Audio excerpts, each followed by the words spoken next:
Voilà, bonjour chers collègues, merci de nous avoir rejoints ce jour 24 septembre, 7h30 du matin, de préciser à chacune et chacun que la commission budgétaire s'est réunie avec deux objets à son ordre du jour juste avant cette réunion, c'est-à-dire la modification budgétaire et le projet de budget 2022. Je salue le colonel et le secrétaire de zone. Je salue l'ensemble des bourgmestres qui sont là présents ce matin, Yves Delforge pour Mété, Étienne Bertrand pour son bref, Albert Mabi pour Floref, Gaétan de Bilderling pour Fosse-la-Ville et enfin, et j'aurais dû commencer par elle, Stéphanie Thoron pour Gemep sur Sambre.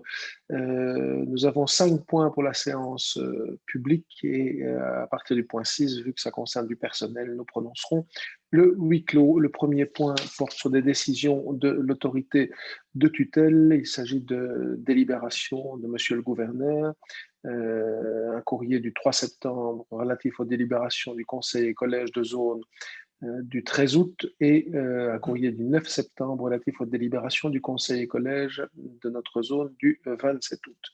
Y a-t-il sur ce point l'un ou l'autre commentaire? J'imagine que ça ne doit pas être le cas. Je vous remercie. Le point 2, c'est une prise d'acte de certaines décisions qui ont été prises par le collège de zone sur base de délégation de compétences en marché public. Colonel, j'ignore si des compléments d'information vous paraissent nécessaires. Mais c'est en réalité une information qui est portée au conseil de zone quant à l'exécution en réalité par le collège donc de délégation de compétences qui lui a été accordée en matière de marché public, qui relève du budget ordinaire donc depuis la séance du conseil de zone du 26 juin 2020. Et donc c'est une information portée au conseil donc dans ce cadre-là puisqu'il y a eu délégation du conseil au collège. Et ça, pour rappel, le collège de zone, peut-être le rappeler, le collège de zone du 27 août 2021 a attribué des marchés qui portaient acquisition au courant de l'année 2021 de divers matériels pour le service mécanique. Et le même collège a également attribué le marché qui portait sur la prolongation de contrôle de matériel incendie, l'AIB 20 SOT, donc pour une période de 3 ans, c'est-à-dire du 1er octobre 2021 au 30 septembre 2024, pour un montant, je vais donner le montant de 3 317,48 €, très exactement, TVA comprise par an. Et le collège du 10 septembre dernier a également attribué le marché qui porte acquisition d'un logiciel de contrôle et de gestion donc des stocks. C'est ce qu'on appelle le Dragerware, en réalité 7000, qui est fait par la société Draeger pour un montant de 20 157,30 €, TVA comprise. Je vois qu'Albert Mabi demande la parole. Oui, il y a parmi ces points, il y a l'acquisition de matériel de pompe portatif. Alors, on sait que ça a été quand même un sujet assez chaud avec les inondations. On avait parlé à un moment d'une pompe beaucoup plus puissante, mais on se rend compte que là, le budget éclate relativement fort, hein. Oui, il faut savoir on y viendra dans le cadre du budget, puisque je pense que purement et simplement, il sera renoncé à cet investissement, mais Marc peut déjà donner les explications. Oui, tout à fait. Donc, nous ne l'avons pas prévu parce que le montant est quand même relativement élevé pour ce type de pompe, puisque nous approchons pas loin des 500 000 €. Et donc, au niveau des finances, on a dû regarder, donc on en parlera tout à l'heure pour le budget, mais bon, on a dû diminuer drastiquement en réalité ce budget. Donc, c'est la raison pour laquelle on se contentera cette année-ci uniquement des petites pompes, des pompes vide cave et autres, et puis nous reverrons l'année prochaine, sauf si maintenant l'État fédéral pouvait nous donner des moyens supplémentaires ou les régions, ce que je crains fort, mais enfin, ou la province plutôt, et ça nous permettrait alors d'avoir des moyens financiers. Oui, mais je peux dire aussi que le fait que la zone ait fait appel à la protection civile par rapport à un problème important que nous avions au niveau de Floref, a fait en sorte qu'on a pu régler ça grâce à la grosse pompe de la protection civile.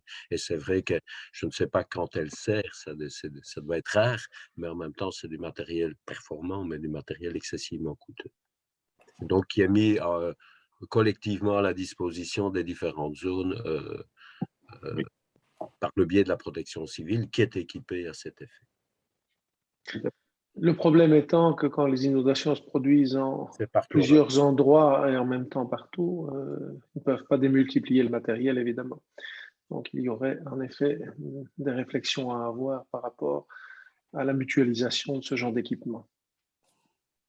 Merci. Le point 3 porte sur une autorisation de conclure avec la Direction générale de la sécurité civile du service public fédéral intérieur une convention qui serait relative au traitement des données dans le cadre du règlement général de protection des données et essentiellement pour les missions 17-22, Marc.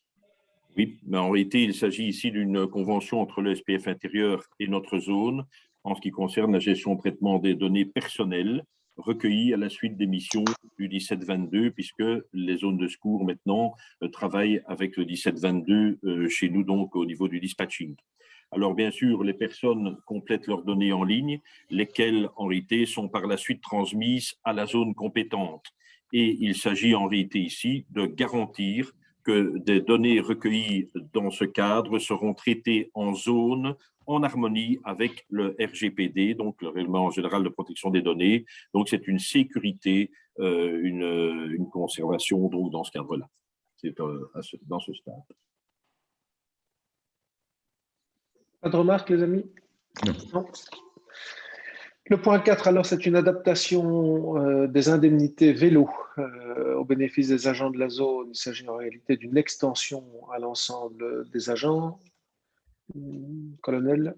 Oui, c'est une augmentation qui est légale, qui est obligatoire, et donc nous devions l'adopter. Ça a été prévu en collège et donc maintenant voté ici en conseil. Donc c'est une augmentation de quelques cents en réalité, donc de 40 cents en plus, de 4 cents en plus, pardon, par rapport à l'année précédente. Avec effet rétroactif, je le dis tout de suite. Parfait. Et enfin, le procès-verbal du Conseil de zone du 27 août, est-ce qu'il appelle un commentaire? À défaut, je propose qu'il soit adopté en l'état. Je vous remercie et nous allons prononcer le huis clos pour les points restants dès lors qu'il s'agit de points relatifs au personnel de la zone. Merci et bonne journée.